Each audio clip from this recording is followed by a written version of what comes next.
Bonsoir et bienvenue dans ce journal dont voici le principal titre. Les réserves internationales de la Banque centrale du Congo grimpent à 6 milliards de dollars américains du 3 au 4 juillet 2025 selon la note de conjoncture économique. Détail dans ce journal.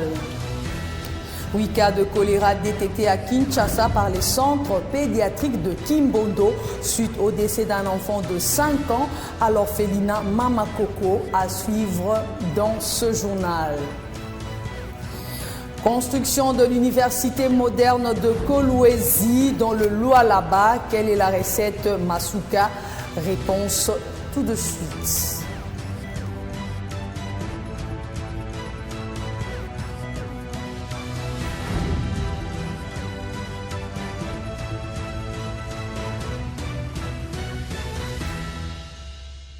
Ouvrons ce journal avec la recrudescence de l'épidémie de choléra à Kinshasa, avec la détection de 8 nouveaux cas, dont un décès à l'orphelinat Mama Koko dans la commune de Mongafula, selon la confirmation du bourgmestre de cette municipalité qui a convié la presse le jeudi dernier afin d'alerter les autorités compétentes sur la prise en charge et la prévention contre l'épidémie de choléra qui refait surface après les décès d'un jeune enfant de 5 ans souffrant de la diarrhée, vomissement, diagnostiqué atteint du choléra par la pédiatrie Kimbondo.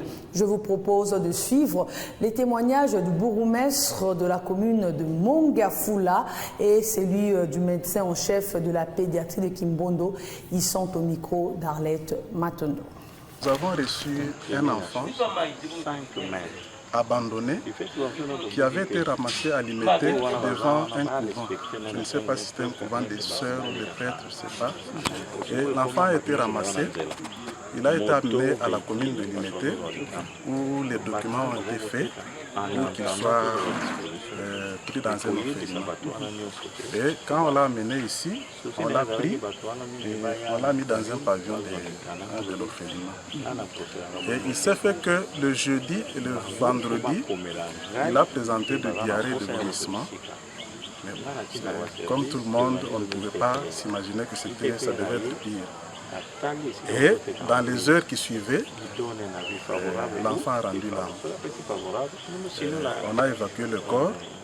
Et c'est hier, dimanche, que le médecin de permanence nous appelle. Donc il appelle le médecin directeur et il m'appelle aussi comme médecin chef de staff. Il nous alerte qu'il y a un pavillon de l'orphelinat qui a amené 7 enfants dans un tableau de diarrhée et de vomissement. Et le médecin de garde signalait aussi que dans le rapport de garde, il voyait qu'il y avait 2 décès des enfants qui venaient du même pavillon dans le même tableau, donc de diarrhée et vomissement. Alors ça nous a mis la puce à l'oreille, ces décès. On a convoqué le médecin chef de zone est descendu sur place. L'équipe de l'OMS était aussi descendue sur place. Et on a communiqué aussi avec la cellule qui prend en charge le choléra. Nous avions alerté l'autorité en charge de la santé urbaine, qui n'est rien d'autre que le ministère provincial de la Santé. Nous avions échangé. Et il faut que ces enfants puissent bénéficier d'un bon traitement. Et tout de suite là, vous avez vu que nous avions échangé aussi avec tous ces gens qui gèrent l'orphelinat pour qu'il y ait des mesures afin d'éviter les contaminations à grande échelle.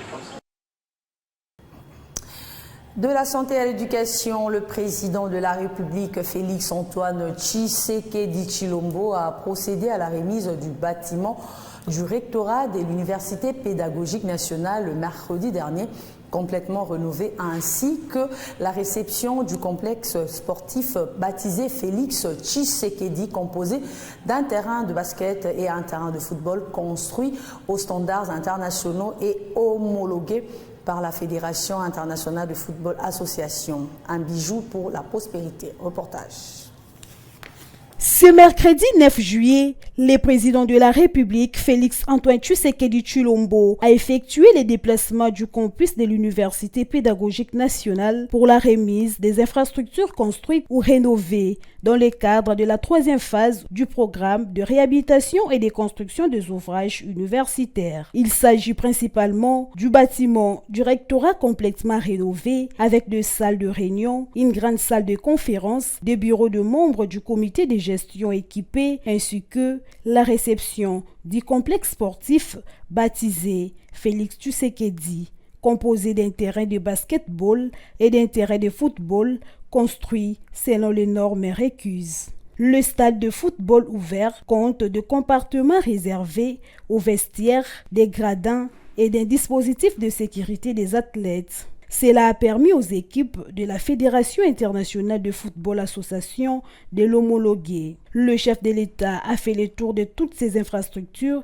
et a apprécié la qualité du travail. Installé au milieu des professeurs, enseignants et étudiants venus nombreux manifester leur gratitude, le chef de l'État a suivi différentes allocutions des circonstances.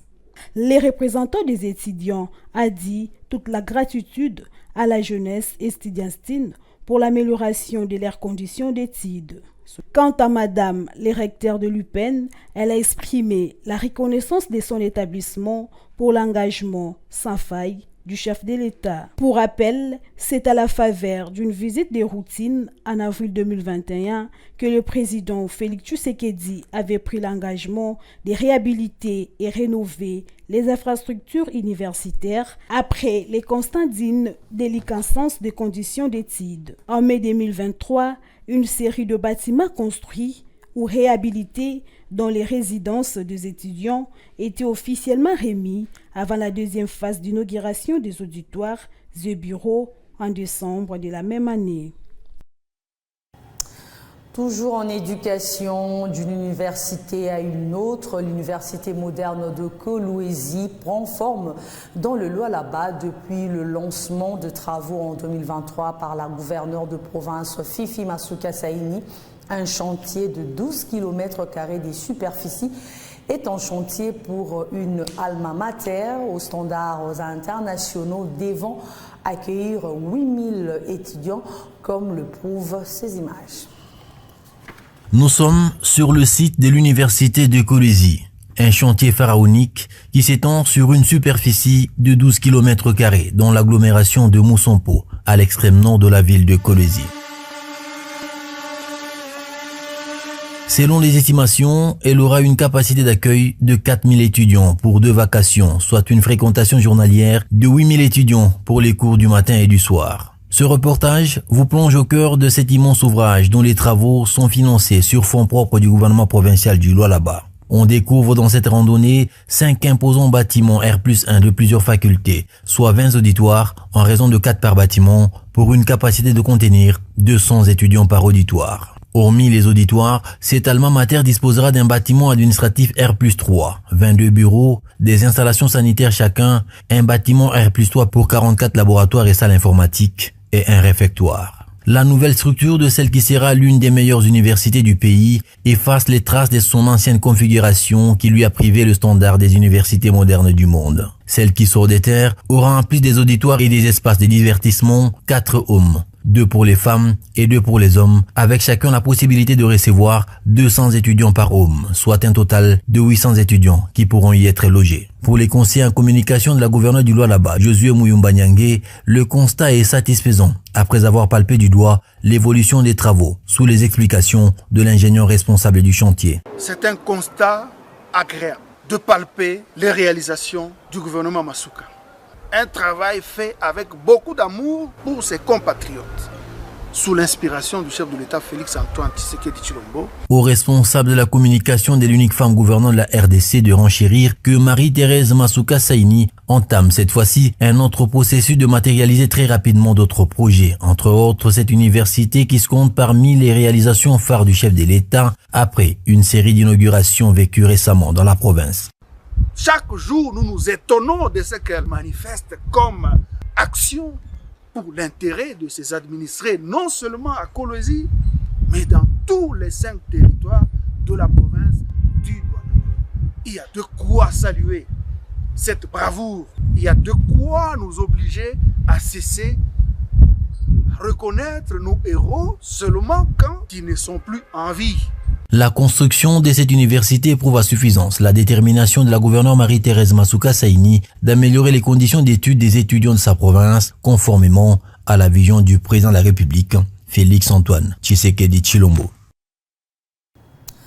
Parlons diplomatie parlementaire, invité au forum Boma of Africa qui a débuté à Benguela en Angola le 7 juillet dernier.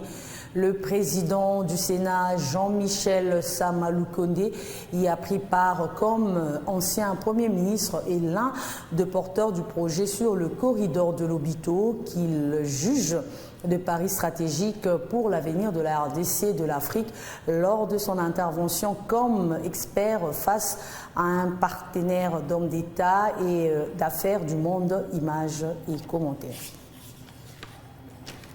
Samalukonde est de leader dans les Afro-champions. Dr Nkosazana Zuma, ancienne présidente de la Commission de l'Union africaine et l'ancien chef de l'État nigérien Olusegun Obasanjo ont passé en revue des stratégies à mettre en place pour construire des infrastructures de l'intégration africaine. Des responsables du secteur privé et ceux du secteur des finances, en l'occurrence, la Banque mondiale et la Banque africaine du développement ont donné des pistes d'investissement novateurs pour relier le pays africain et créer des champions africains par le mouvement des populations avec des transports comme clé de voûte.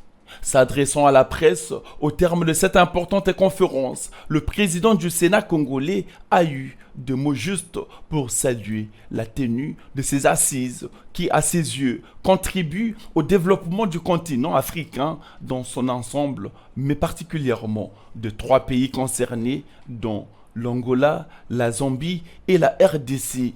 Le président Félix Tshisekedi Tshilombo a déjà affirmé sa volonté politique d'œuvrer pour sa matérialisation. Il s'est rappelé de la signature de l'accord, des travaux de ses ports pendant qu'il était encore Premier ministre et chef du gouvernement en RDC. Ces discussions, nous avons remercié en tout cas d'abord les organisateurs qui nous ont invités, particulièrement le président Honoraire Obasanjo qui est aujourd'hui le leader dans les Afro-champions, et aussi Madame Zuma qui était ancienne présidente de la Commission africaine. Nous avons eu le temps d'avoir à la visite du port même de Lobito et voir tout le potentiel de ce port, mais après avoir des échanges ici en panel avec la plupart des responsables qui nous ont invités pour faire passer ce message. Notons que cette conférence a permis aux participants d'aborder aussi la question de l'énergie pour faciliter l'industrialisation de l'Afrique. Toujours en diplomatie parlementaire, le président de l'Assemblée nationale, Vital Kamerhe, participe à la 50e session de l'Assemblée parlementaire de la francophonie qui se tient à Paris en France du 9 au 13 juillet sur les questions politiques et sécuritaires, plus précisément sur la crise entre la RDC et le Rwanda, tenant compte des avancées diplomatiques actuelles. Un regard particulier sera aussi lancé vers le pays des différentes régions de l'Afrique francophone en proie aux conflits armés. Suivez. Cette session qui se tient sous la houlette des présidents des 2 chambres du Parlement français réunis, 30 présidents de Parlement, 550 délégués parlementaires et accompagnants venant de plus de 60 sections. Pendant 5 jours, les travaux vont se tenir alternativement au Palais du Luxembourg où siège le Sénat et au Palais Bourbon où siège l'Assemblée nationale. Ces assises se sont ouvertes par l'accueil des différents chefs de délégation sur le perron du Palais du Luxembourg par Gérard Larcher, président du Sénat, bien avant la tenue d'une réunion à huis clos de membres du bureau de l'APF où siège le président Vital Kamerhe pour les comptes de la RDC. La RDC qui a accueilli tout récemment une mission de bons offices de l'APF sur la crise entre la RDC et le Rwanda sera encore d'actualité au cours des assises qui se tiennent à Paris, dont les différents travaux vont se focaliser sur des sujets liés notamment à la crise politique et sécuritaire dans l'espace francophone, l'égalité des droits, la protection des femmes dans les conflits armés, la lutte contre la délinquance financière et la criminalité organisée, ainsi que la lutte contre la désinformation. Cette session penchera sur la question sécuritaire en RDC, tenant compte des avancées diplomatiques actuelles. Un regard particulier sera aussi lancé vers le pays des différentes régions de l'Afrique francophone en proie à des conflits armés. La plénière prévue le samedi 12 juillet et dimanche 13 juillet sera précédée par plusieurs réunions, dont celle du réseau des femmes parlementaires et celle du réseau de jeunes parlementaires, ainsi que par des travaux des 4 commissions de l'APF, à savoir la commission politique, la commission affaires parlementaires, la commission des affaires économiques, sociales et environnementales, ainsi que la commission de l'éducation, de la culture et de la communication. Parlons du commerce extérieur. Le ministre d'État Julien Paluku participe à la 9e conférence des Nations Unies sur la concurrence et la protection du consommateur à Genève du 7 au 11 juillet, avec comme mention le soutien de la conférence des Nations Unies sur le commerce et les développements afin de dynamiser le commerce extérieur de la RDC. La dite conférence est un organe de l'Assemblée générale des Nations Unies créé en 1964 afin d'aider les pays en développement à s'intégrer de façon équitable dans le commerce de l'économie mondiale. Elle est également responsable au sein des Nations Unies de questions relatives aux pays le moins avancés. Images et commentaires.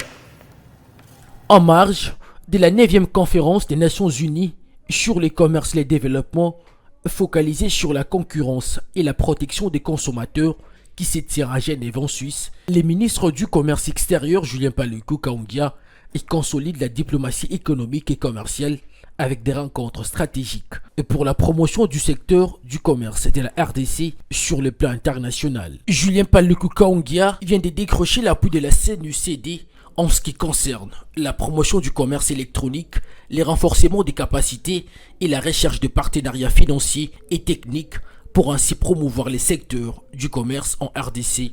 Information livrée par Pedro Manuel Moreno, secrétaire général adjoint de la CNUCD, après les lobbying menés par la RDC au cours d'une réunion stratégique avec le ministre du Commerce extérieur, Julien Paluku Kaongia, accompagné de l'ambassadeur de la mission permanente de la RDC auprès des Nations Unies, et Paul Ampolo Lokoso et Fambi, et des experts. Et la bonne nouvelle que nous annonçons ce jour, c'est que le président de la République a promulgué 2 ordonnances-lois. La première concerne la ratification de l'accord sur la facilitation des échanges de l'OMC. La deuxième ordonnance-loi concerne la ratification de l'accord sur les subventions de la pêche. Ce sont 2 accords importants que la RDC n'avait pas encore ratifiés depuis 2013 pour le premier accord et depuis 2022 pour le deuxième accord. La RDC s'aligne désormais sur la modernisation du commerce international. Maintenant, nous avons été reçus par le secrétaire général adjoint de la CNUCED, qui est la conférence des Nations Unies sur le commerce et le développement, qui accompagne plusieurs pays dans la mise en œuvre de politiques publiques émergentes. Avec lui, nous avons discuté de comment la RDC peut bénéficier de l'accompagnement de la CNUCED, comme c'est le cas avec l'Angola, avec la Zambie, avec plusieurs pays. Nous avons exploré les niveaux de financement qui peuvent être mis en place pour permettre à notre pays également d'être comme d'autres pays émergents aujourd'hui. Et donc en octobre, il est prévu une grande conférence ministérielle ici à Genève à laquelle la RDC a été immédiatement invitée. Signalons qu'une commission mixte RDC-CNUCD a été mise en place pour élaborer une feuille de route pour amorcer la concrétisation de ces promesses fermes de cette organisation permanente de l'Assemblée générale de l'ONU et qui s'occupe des questions du commerce, d'investissement et de développement. Ouvrons le chapitre économique dans ce journal avec la publication de la note de conjoncture économique du 4 au 11 juillet 2025 de la Banque centrale du Congo et approuvée par le Fonds monétaire international qui signale que Les réserves internationales de la Banque centrale du Congo se sont situées à 6 milliards de dollars américains du 3 juillet 2025, représentant une couverture de 2,62 mois d'importation de biens et de services, ce qui traduit la gestion efficiente et rationnelle de finances publiques par le gouvernement. Plus de détails dans ce journal. Les réserves internationales de la RDC à 6,8 milliards de dollars américains au 3 juillet 2025, d'après la note de la conjoncture économique hebdomadaire de la Banque centrale du Congo. Ces niveaux de réserves représentent une couverture de 2,62 mois d'importation de biens et services, un indicateur important et pour évaluer la capacité du pays à faire face à ses engagements extérieurs à court terme. Les réserves internationales regroupent les avoirs en devises détenus par la Banque centrale, y compris l'or monétaire, les droits de tirage spéciaux et les placements à l'étranger. Elles constituent un outil essentiel de stabilisation macroéconomique permettant de soutenir la monnaie nationale, honorer les paiements internationaux et absorber d'éventuels chocs économiques. Avec une couverture de 2,62 mois d'importation, la RDC se met au-dessus du seuil minimal général recommandé par les institutions financières internationales, qui est de 3 mois. Toutefois, ces niveaux restent en dessous de l'objectif de confort visé dans le cadre de la politique de renforcement de la résilience externe du pays. Ces niveaux de réserve interviennent dans un contexte de pression persistante sur les finances publiques et de volatilité du prix des matières premières, principaux contributeurs aux recettes en devises du pays. Ils reflètent aussi les efforts continus des autorités monétaires pour maintenir la stabilité du cadre macroéconomique tout en répondant aux besoins de financement de l'économie nationale. La BCC poursuit ses intentions sur le marché d'échange afin de préserver la stabilité du taux d'échange et de contenir l'inflation, et tout en veillant à un niveau adéquat des réserves pour soutenir les engagements extérieurs du pays. La ministre des Affaires sociales, Nathalie Aziza Mounana, a reçu dans son cabinet de travail le mercredi dernier la Miss Indépendance 2025, Kezi Mutumaï, qui est allée présenter le projet de sa couronne qui s'inscrit dans les sociales et l'humanitaire, et a profité de l'occasion pour solliciter l'accompagnement de la patronne des affaires sociales dans la prise en charge des orphelins de la province du Nord Kivu, d'où elle est originaire. Reportage.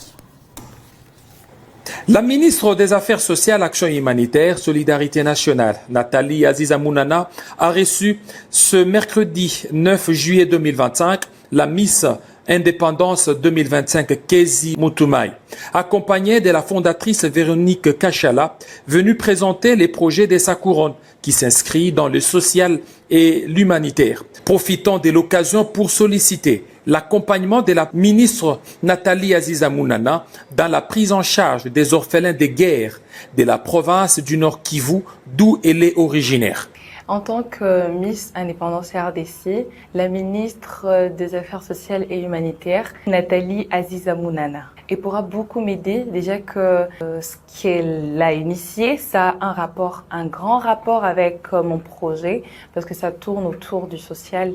Mon projet qui est de prendre en charge les orphelins du centre Nanabim dans les quartiers Bujovu, et je la sollicite, je suis en train de solliciter son aide et son accompagnement dans les jours à venir. Vraiment, je sais que ça sera un grand pas pour moi, et ça sera même un espoir pour ces enfants du Kivu.